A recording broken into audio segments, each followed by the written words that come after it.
This is the story of a queen who gave birth to a child in prison, and many years later that very child executed her. Her name was Joanna I of Naples, one of the most controversial rulers of the 14th century, whose reign began in scandal and ended as one of the darkest chapters in European history. In the middle of the 14th century, the Kingdom of Naples stood at the center of a fragile alliance between southern Italy and the Hungarian crown. At its head was Queen Joanna I, a young monarch shaped by treaties and arranged marriages. Her union with Prince Andrew of Hungary was meant to strengthen two dynasties, but within a few years the relationship collapsed. Andrew demanded equal power, and the court split into factions serving one side or the other. In 1345, during a royal gathering in Aversa, Andrew was found dead, strangled and left hanging from a balcony. Panic spread through the palace, nobles demanded justice, and suspicion fell directly on the queen. The royal council ordered her arrest until an investigation could be completed. She was taken to Castel dell'Ovo, a fortress on the Bay of Naples that for centuries had served as a place of noble confinement. Although officially called a residence, it functioned as a temnica, a prison in every sense. Guards stood at every gate, and clerics supervised her daily life. At the time of her arrest, she was several months pregnant, and that single fact changed everything. If the child had been conceived while Andrew was alive, it could inherit the crown. If conceived afterward, it would be illegitimate. The church feared that even a trace of doubt could divide the kingdom, and so demanded complete isolation. Inside the fortress her life turned into a calendar of hours. She occupied a narrow stone chamber with one small window facing the sea. Food and water were passed through a guarded hatch, and her attendants were replaced by witnesses chosen by the papal office. No messages left the building, and every detail of her routine was written down and sealed in the chancery. When labor began, only 2 clerics and 1 physician were allowed into her cell. The sole surviving entry about the birth contains a single Latin phrase, Nascita occulta regini, the concealed birth of the queen. No name, no baptism, no gender. The child was removed from the temnica immediately under escort, and the document vanished from the archives soon after. In spring, the investigation ended quietly, and Joanna was released without verdict. From that moment, the kingdom seemed to return to order, yet silence spread deeper than before. The court spoke of loyalty, but in every corridor the same question passed in whispers: what had become of the infant taken from the fortress? Clerks avoided the subject, priests refused to answer, and each year the memory of that night faded like ink on sealed parchment.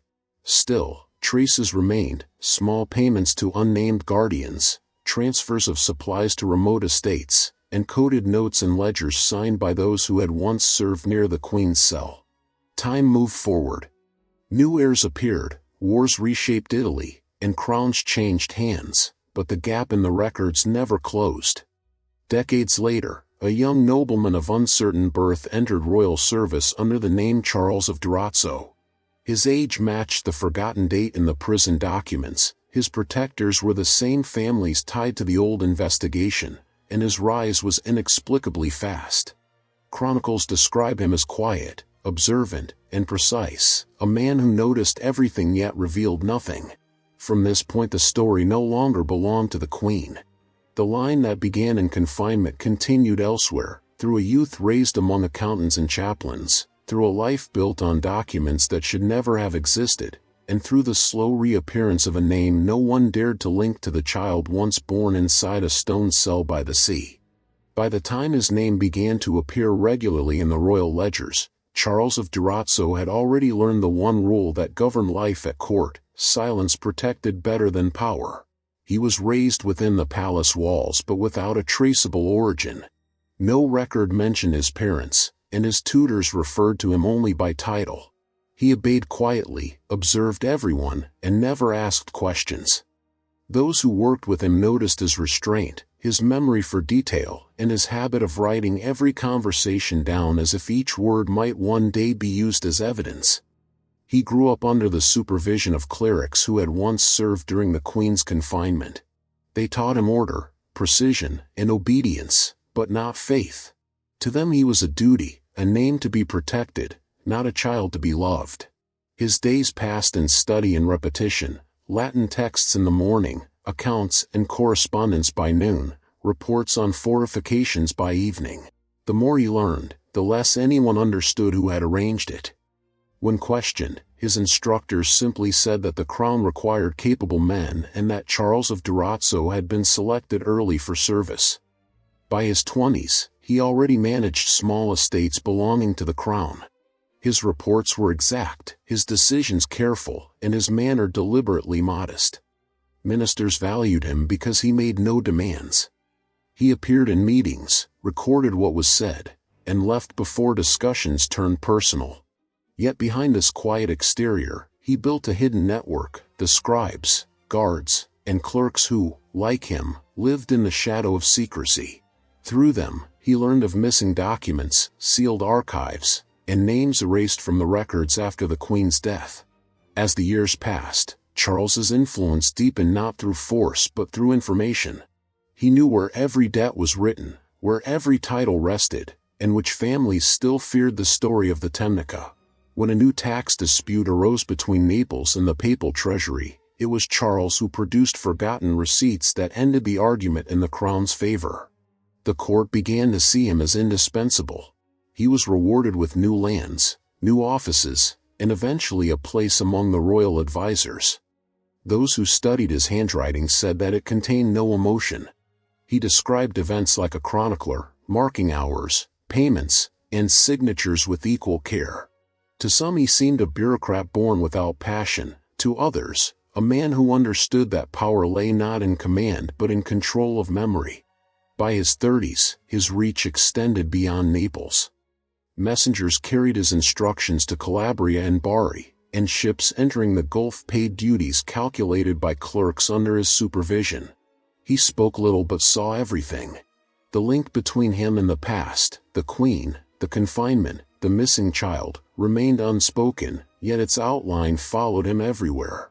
Letters from foreign envoys hinted that his protection came from the same houses that once guarded the fortress by the sea. Priests who had witnessed the concealed birth were now old men, living on quiet pensions, all signed by the same hand.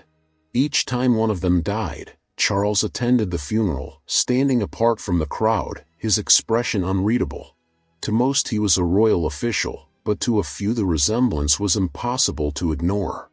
When rebellion broke out among the nobles of Provence, he was sent to suppress it not as a soldier but as a mediator.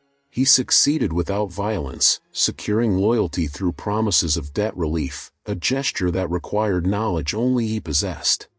Upon his return, the crown granted him command of several fortresses, including one on the same coastline where the Queen had once been held. Reports from guards noted that Charles visited the old stone chamber more than once, staying there for hours without explanation. The records do not say what he did or said, only that afterward he ordered the door sealed permanently and the key placed among the royal archives. It was the last physical trace of that room, the Temnica where the story had begun. From that moment, his power no longer depended on the memory of the past. It became the past itself, silent, official, and written into the state. By the time Charles reached his 40th year, the Kingdom of Naples was again divided. Famine, debt, and the growing power of foreign houses had weakened the crown. Queen Joanna ruled alone, but her authority depended on fragile alliances and promises that no longer held weight.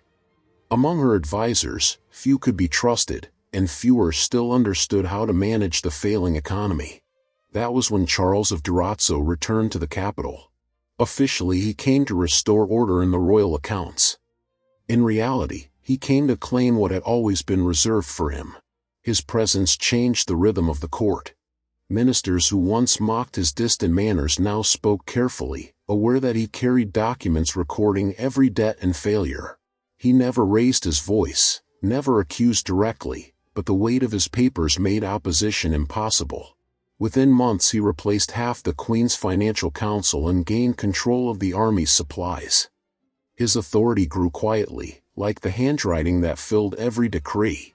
Those who served under him knew each order had two meanings, one for the present, another for what would follow. Joanna's court had turned cautious. She was admired abroad as a patron of mercy and art, but in Naples her name had become a reminder of unresolved guilt. The murder of her husband, Prince Andrew, still hung over her rule. The church had forgiven her, but the people had not. And now, beside her, stood a man whose loyalty no one could measure, whose background no one could confirm, and whose connection to her past seemed deliberate. Chroniclers described their meetings as formal and cold. She spoke with caution, and he answered briefly, always precise, as if reciting facts already known.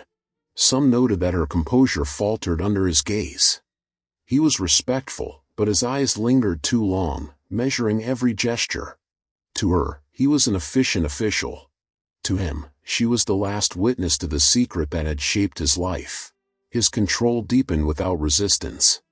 He reviewed correspondence, checked petitions, and verified the Queen's signature before decrees left the palace. Even the guards reported to him indirectly. To the outside world he was her cousin and faithful servant. Within the palace he was already the true center of power. Around this time, whispers began to surface again about the birth in the fortress. Dying servants spoke of sealed letters and hidden witnesses. A retired scribe in Salerno confessed that he once carried messages from the prison clerics to the chancery. A priest admitted seeing a newborn taken from the cell and given to an unnamed noblewoman. None of this appeared in official records, yet the accounts aligned too closely to ignore. Every version ended the same way: the child had lived, raised in silence, protected by those who feared the truth. Joanna ignored the talk as she had ignored rumors all her life. But when a Hungarian envoy accused her of concealing an heir, she ordered an inquiry. The request reached Charles first. Within days the ledgers were sealed, the clerics replaced, and the correspondence stopped. When she asked for results, he replied that nothing of importance had been found. From that moment the distance between them became permanent. She felt the shadow of something she could not define, not rebellion, not betrayal, but inevitability. He stopped hiding his authority. He signed decrees in her absence, convened councils in her name, and spoke of government as if the crown already belonged to him. By the end of 1381 Naples had become two courts inside one palace. One followed the queen out of habit, the other followed him out of fear. Every letter sent abroad bore two signatures, hers and his, written in the same ink. The power that had once passed through her hands had returned to him, completing the circle that began decades earlier inside a dark stone cell by the sea. By early 1382 the tension inside the palace had reached its limit. The city was restless, the treasury nearly empty, and the Queen's allies abroad had begun to withdraw their support. Inside the council hall every word and every silence marked who still served the Queen and who had already shifted toward Charles of Durazzo. He spoke little, yet his authority filled the room. Without his seal no command reached the garrisons. The Queen continued to hold ceremonies and to speak of divine order, but the court no longer followed her rhythm. When she entered, ministers stood out of habit, not conviction.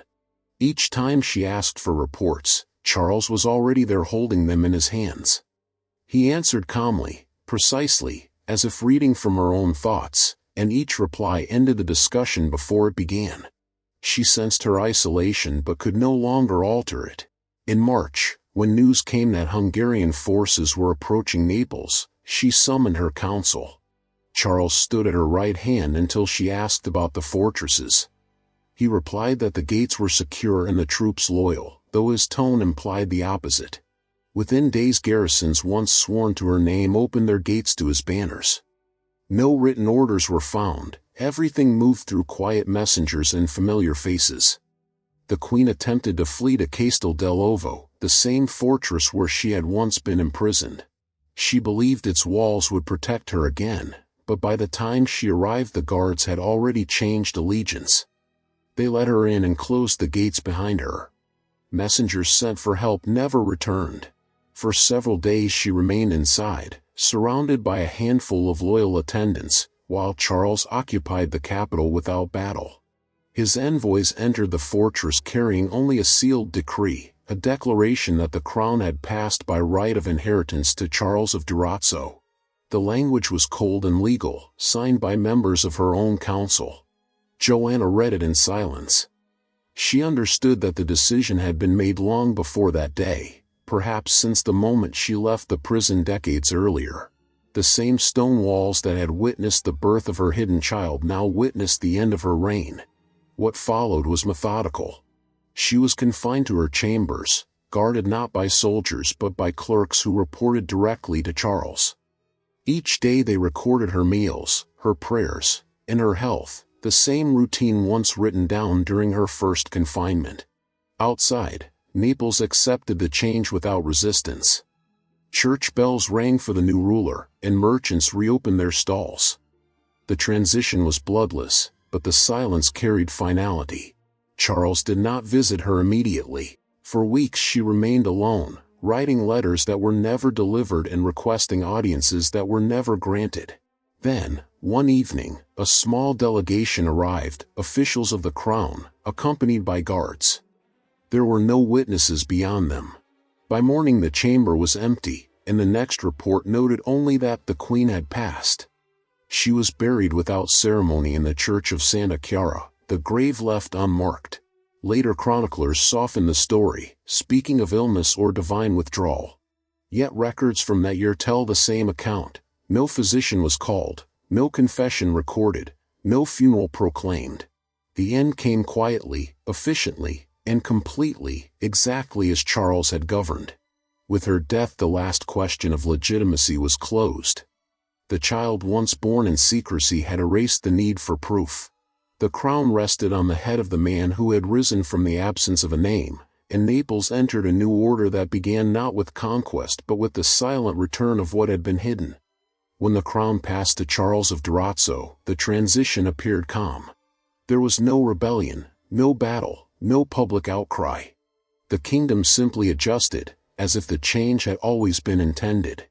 Documents from the period record his coronation with careful neutrality. The same council that condemned the queen now signed decrees confirming his rule. The tone of the chancery changed, fewer words, shorter sentences, and no ornament in the margins. Order returned, but it was the order of fear. Charles ruled with precision learned from the same men who had once guarded his mother's prison. He inspected every ledger, demanded reports from every fortress, and replaced every clerk whose handwriting he distrusted. His reign was not cruel but mechanical, a structure of obedience built on the silence that had created him. The past was erased methodically. Castel dell'Ovo was rebuilt, its records sealed, its guards reassigned. Even the priest who had written Nisida Culta Regini disappeared from the lists of the living. Abroad, diplomats tried to explain the strange symmetry of events. They wrote of a ruler born in confinement, raised among secrecy, and crowned by the fall of the woman who had given him life. Some called it divine punishment, others poetic justice. Chronicles from Hungary and Avignon used the phrase the return of the womb's debt. In Naples, however, the court said nothing. To mention the queen was to question the new order. For a time the kingdom appeared stable. Taxes were collected, trade reopened, and the church recognized his crown. Yet beneath that surface the same system that had protected him began to hollow out. The men who helped him rise expected reward, the guards who closed the queen's door demanded titles. Charles gave none. He trusted no one, not even those who had carried his banners. Each evening he sat in the archives surrounded by documents describing the history he had rewritten, tracing names that no longer existed as if to confirm their absence. When he died in 1386, his death was recorded with the same brevity as everything else. No cause was given, only the time and place, a fortress outside Buda, where he had been taken after his capture in a campaign against his rivals. The man born without a name ended his life as a prisoner, guarded in a cell much like the one where his own story had begun. The symmetry was complete, though no chronicler dared to write it so directly.